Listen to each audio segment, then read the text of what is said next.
Ini merupakan kondisi yang sangat akan memungkinkan terjadi ya ketika dalam suatu sekolah di sini ada misalkan saja hanya ada satu formasi untuk penempatan P3K Guru tahun 2022.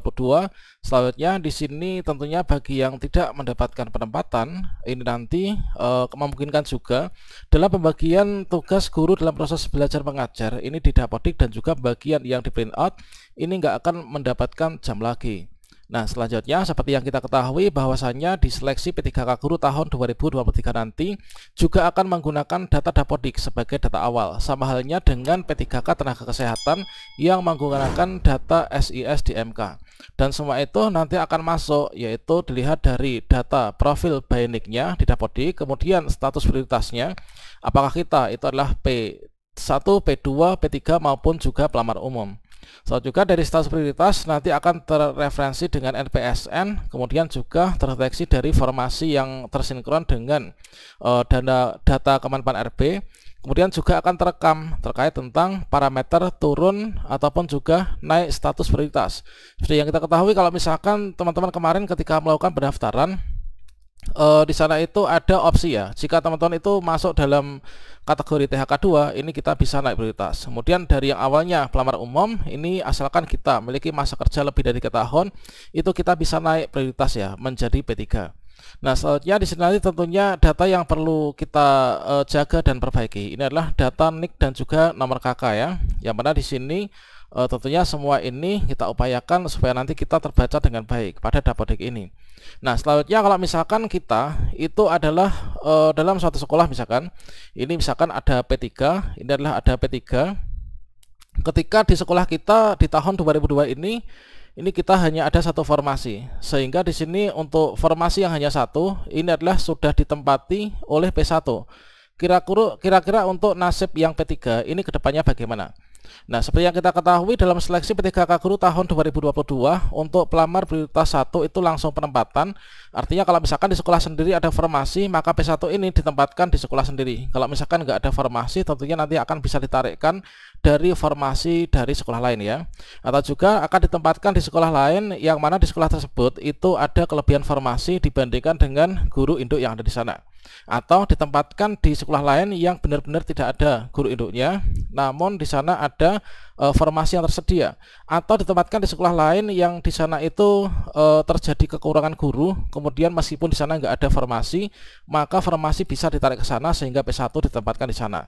Selanjutnya kalau misalkan sekolah kita itu ternyata sudah terisi oleh P1 misalkan seperti ini, maka kira-kira dari nasib teman-teman yang di sini belum mendapatkan penempatan, ketika kita ikut seleksi observasi pun di sini kita itu kalah peringkingan, dikarenakan untuk seleksi observasi sendiri itu juga diambil dari nilai yang tertinggi ya untuk menempati formasi yang disediakan oleh Pemda. Dan untuk peringkingannya itulah skala satu instansi, atau satu instansi itu dapat dikatakan sebagai satu kabupaten, satu kota, ataupun juga satu provinsi.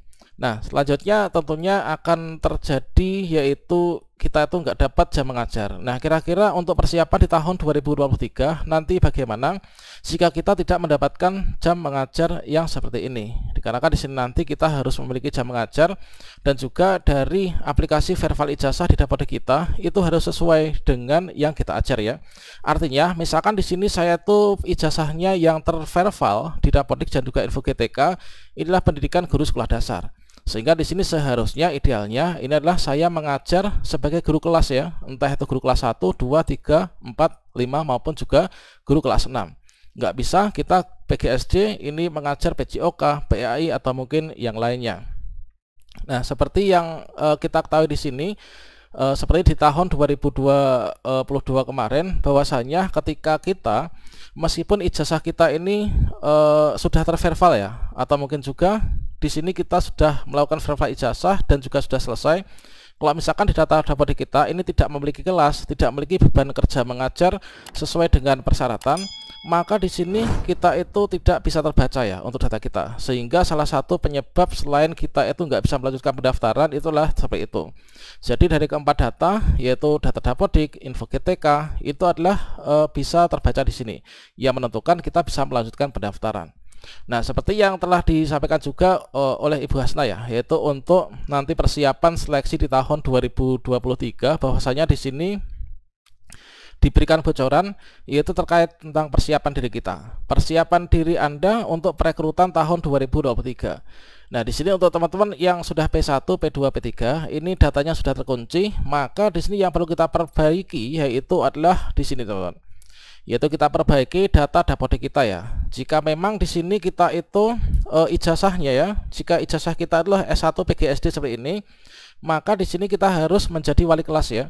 Samanya di sini, misalkan ijazah saya adalah S1 PGSD, berarti saya mengajarnya ini harus mengampu kelas, menjadi wali kelas ya.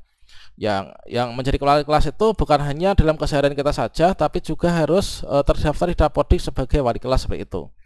Nah, di sini jika kita itu guru SD itu harus menjadi wali kelas. Kalau misalkan kita ijazahnya PAI, berarti kita menjadi guru PAI.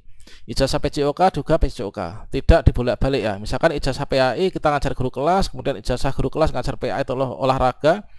Ini sesuai dengan ijazah kita ya. Jangan karena nggak ada jam jadi wali kelas yang lulusan PGSD ini adalah ngajar PJOK atau PAI. Itu nanti tidak bisa lanjut resume, teman-teman. Ini sama halnya di tahun 2022 kemarin, ini adalah sudah terjadi ketika kita ijazahnya nggak linear dengan bidang tugas kita yang tertera di Dapodik, maka kita tidak bisa melanjutkan resume pendaftaran.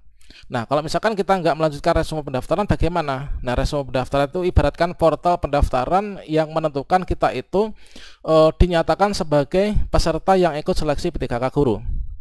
Kalau misalkan kita nggak klik tombol akhir pendaftaran, makanya kita itu tidak dianggap ikut seleksi PTKK Guru ya, dikarenakan untuk berkas kita dan data kita itu tidak terbaca di tim verifikasi instansi. Jadi kita ini nggak bisa resume nantinya. Ya, mari kita gunakan kesempatan dengan sebaik mungkin. Nanti teman-teman mulai bulan Februari akan mulai tahapan untuk perekrutan ya. Semoga semuanya nanti bisa diangkat menjadi P3K. Nah, selanjutnya kalau misalkan kondisi kita seperti ini, langkah kita bagaimana? Tentunya teman-teman sendiri yang mengetahuinya, langkah yang bisa dilakukan seperti apa. Yang jelas di sini kita tetap upayakan untuk tetap mengabdi di sekolah negeri ya, dikarenakan untuk sekolah swasta kemungkinan nanti juga akan berbeda. Samanya di tahun kemarin itu teman saya itu awalnya dari sekolah swasta, kemudian P1, kemudian pindah sekolah negeri, ternyata dikarenakan dulu mendaftarnya dari sekolah swasta itu adalah terbaca sebagai P1 dari sekolah swasta. Sebaliknya juga dari guru sekolah negeri yang ketika mendaftar di tahun 2002 ini pindah ke sekolah swasta, akhirnya datanya itu terbaca di swasta sehingga semua itu nggak sinkron. Untuk menyikapinya ini tentunya kita mengupayakan kita itu menjadi guru kelas ya, entah itu di sekolah kita sendiri atau mungkin juga kalau nggak ada tempat lagi, kita bisa mencari rekomendasi dari atasan untuk dicarikan sekolah yang mungkin di sini masih memerlukan guru ya, sesuai dengan ijazah yang kita miliki yang terdaftar di Dapodik dan juga telah terverifikasi dan tervalidasi pada info GTK.